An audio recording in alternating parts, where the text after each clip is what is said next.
Salut, c'est Rémi et je vais encore vous parler d'un nouveau prototype jeu de société, cette fois-ci en co-autorat avec Quentin Caprara et Jules. C'est un jeu un peu particulier parce qu'il va faire intervenir des pinces à linge comme matériel de jeu qui vont représenter des dragons. Donc on peut voir au bout de la pince à linge une genre de bouche de dragon et de ressort qui va former un œil à notre dragon.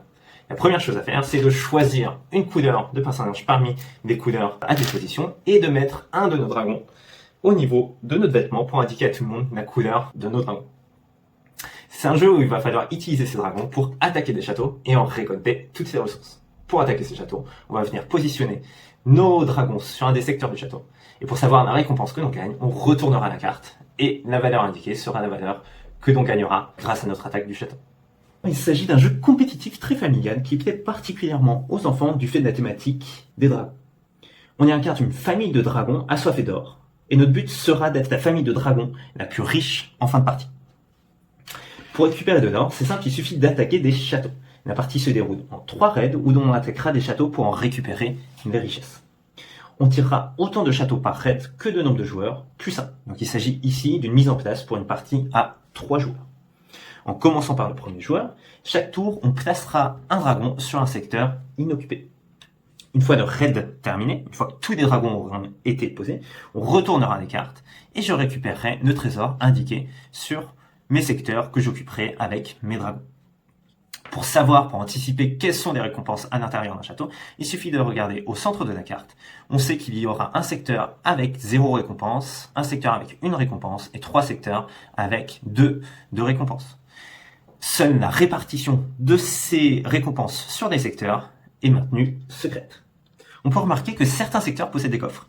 Ces coffres, ça va correspondre à des secteurs à peu près classiques, si ce n'est que ça va être juste un plus gros pari. C'est-à-dire qu'en mettant un de mes dragons ici, je ne vais pas savoir si le coffre va contenir soit une grosse récompense, en l'occurrence un 3, ou un piège. Dans ce cas-là, je vais devoir payer 1. Je le saurai uniquement quand on retournera la carte.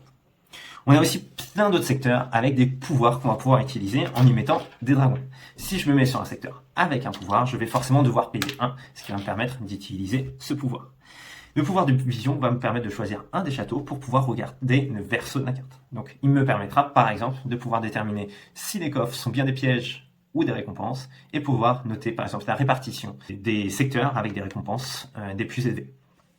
On va aussi avoir un deuxième type de pouvoir, il va s'agir de l'aimant. L'aimant, une fois mis, paf, je vais encore une fois, puisqu'il s'agit d'un pouvoir, devoir payer 1, mais l'aimant va me permettre de récupérer tous les trésors où il n'y a pas de dragon, en utilisant l'aimant pour attirer tous les trésors des secteurs inoccupés. Donc par exemple, le joueur bleu récupérerait, dans ce cas présent, si on était à la fin du raid, récupérerait 2 trésors puisqu'il est dessus, mais récupérerait aussi 3 trésors supplémentaires qui n'attireraient grâce à l'aimant. Tandis que le joueur rose ne gagnerait que 2 trésors et en perdrait 1 à cause du piège dans lequel il est tombé. Enfin, il y a un dernier pouvoir, il va s'agir du pouvoir d'échange. Donc si un joueur s'y met, paf, il va devoir encore une fois payer 1 puisqu'il va s'agir d'un pouvoir, mais il va pouvoir échanger un de ses dragons avec un dragon adverse. Il va pouvoir ainsi, par exemple, en particulier s'il s'agit de la fin de partie, pouvoir échanger avec un joueur qui est sur un aimant pour pouvoir récolter à sa place tous les trésors inoccupés de la carte.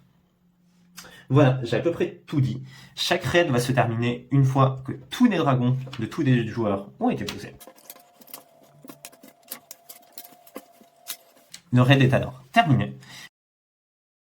On va retourner tous les châteaux et chaque joueur va récupérer tous les trésors qui vont correspondre à leur dragon. S'enchaîne ensuite un nouveau raid, on récupère tous nos dragons et on tire 4 nouvelles cartes.